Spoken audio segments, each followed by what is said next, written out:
ఐటీలో ఎంట్రీ కావాలా? Trainee software engineer గా అజా కోడింగ్ ట్యూటర్ లో 2 వీక్స్ ట్రయల్ పీరియడ్ లో వెంటనే చేరండి.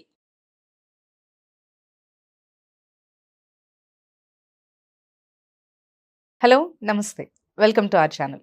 ప్రస్తుతం మనతో ఉన్నారు సరితా దివాని గారు. వీరు ఫ్యాకల్టీ ఆఫ్ అర్థశాస్త్ర సివిల్స్ అకాడమీ. సో వీరితోటి మనం కొన్ని విషయాల్ని మాట్లాడి తెలుసుకుందాం. హలో అండి. Hello ma'am. ఆర్ఆర్బి ఎగ్జామ్స్ గురించి రీసెంట్గా మనకి 11,000 పైగా నోటిఫికేషన్స్ అనేవి రిలీజ్ అయ్యాయి కదా. సో ఈ ఆర్ఆర్బి ఎగ్జామ్స్ గురించి మనకి సిలబస్ ఏంటి, అసలు ఆర్ఆర్బి ఎగ్జామ్స్ గురించి మీరు అవేర్నెస్ అంటే అసలు ఆర్ఆర్బి ఎగ్జామ్స్ అంటే ఏంటి, వాటికి సిలబస్ ఏంటి, వాటికి ఎలా ప్రిపేర్ అవ్వచ్చు అనేది మీరు నాకు కొంచెం ఎక్స్ప్లెయిన్ చేయాలి. షూర్ అండి. సో యాక్చువల్లీ మనకి చాలా రోజుల తర్వాత ఆర్ఆర్బి నుంచి ఒక బల్క్ నోటిఫికేషన్ అయితే వచ్చింది. సో ఆల్మోస్ట్ 11,000 పోస్టులు అనేవి మనకి ఆర్ఆర్బి నోటిఫికేషన్స్లో రిలీజ్ అయ్యాయి అన్నమాట. అయితే ఇందులో ఆర్ఆర్బిలో ఏంటంటే డిఫరెంట్ టైప్ ఆఫ్ కేటగిరీస్ ఉన్నాయి. Like RRB, ALP, NTPC, so and RPF, ఇలా డిఫరెంట్ టైప్ ఆఫ్ నోటిఫికేషన్స్ ఉన్నాయి. ఇందులో మళ్ళీ technical recruitment, non technical recruitment అని సపరేట్ ఉన్నాయి. Okay. So like technical recruitment అంటే like some BTech students, diploma అంటే some particular subjects ఎవరైతే చదువుంటారో వాళ్ళు మాత్రమే ఎలిజిబుల్ ఉంటారు. సో నాన్ టెక్నికల్ అని అంటే ఓవరాల్గా జనరల్గా ఉంటుంది. ఇందులో మళ్ళీ ఎడ్యుకేషన్ క్రైటీరియాకి వస్తే ఓన్లీ గ్రాడ్యుయేటర్స్కి కొన్ని నోటిఫికేషన్స్ ఎలిజిబుల్ ఉంటుంది. కొన్ని అండర్ గ్రాడ్యుయేట్స్ కూడా కొంతమంది కొన్ని నోటిఫికేషన్స్కి eligible. Like some non technical పోస్టులకి అట్లా +2 వాళ్ళు కూడా ఎలిజిబుల్ ఉన్నారు. కొన్నిటికి డిగ్రీ వాళ్ళు ఎలిజిబుల్ ఉంటారు అనమాట. ఓకే. సో బేసిక్గా మనకి ఇందులో syllabus and preparation strategy, actually మనకి నోటిఫికేషన్స్ వచ్చి కూడా చాలా రోజులైంది. సో కాంపిటీషన్ కూడా చాలా ఉంది, చాలా మంది అప్లై చేశారు యాక్చువల్లీ. సో మన తెలుగు స్టేట్స్ నుంచి కూడా చాలా మంది స్టూడెంట్స్ ఈ జాబ్కి అప్లై చేశారు. అయితే ఇంకా ఎగ్జామ్స్ కూడా మనకి తొందరలోనే ఉన్నాయి. సో ఎన్టీపీసీ ఒకటి కొంచెం మనకి లాస్ట్లో ఉంది కానీ, and ALP exams, RPF exams ఇవైతే మనకి తొందరలోనే ఎగ్జామ్స్ అనేవి స్టార్ట్ అయిపోతున్నాయి ఈ మంత్లోనే యాక్చువల్లీ. ఓకే. అయితే ఇప్పుడు చాలా మంది అప్లై చేశారు.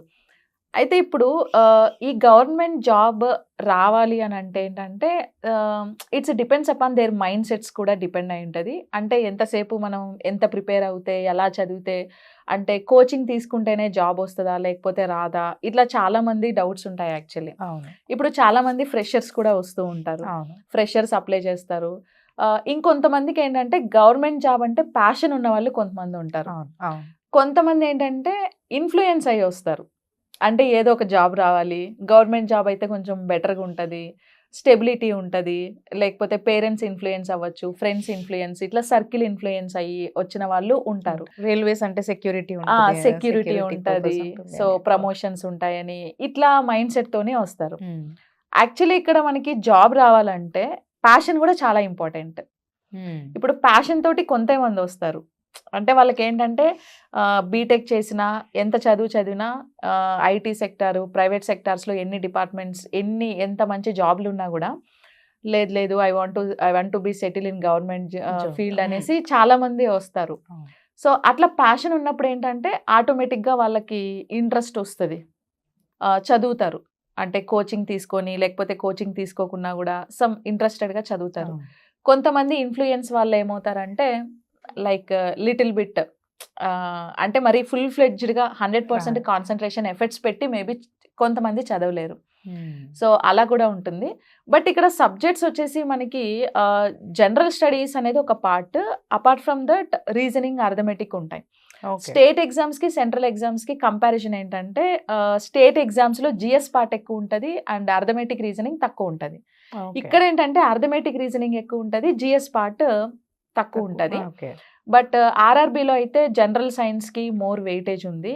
అండ్ సిలబస్లో మనకి బేస్డ్ ఆన్ సిబిఎస్ఈ సిలబస్ అని మెన్షన్ చేశారు. సో అంటే అకాడమీలో ఆల్రెడీ వాళ్ళు చదువుంటారు అవన్నీ కూడా, కాకపోతే మర్చిపోయి ఉంటారు.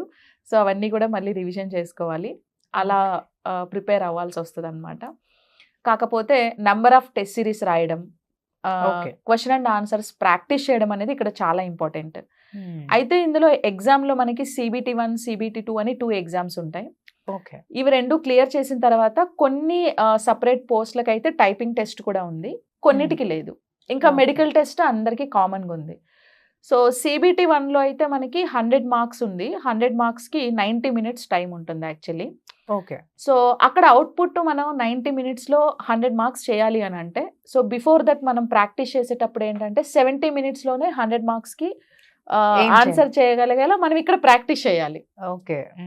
ప్రాక్టీస్ చేస్తేనే మనకు అక్కడ అవుట్పుట్ వస్తుంది. ఇక్కడ ప్రాక్టీస్లోనే 90 minutes పడితే అక్కడ అవుట్పుట్ మనకి ఇంకా 100 Extend minutes అవుతుంది. ఎక్స్టెండ్ అవుతుంది.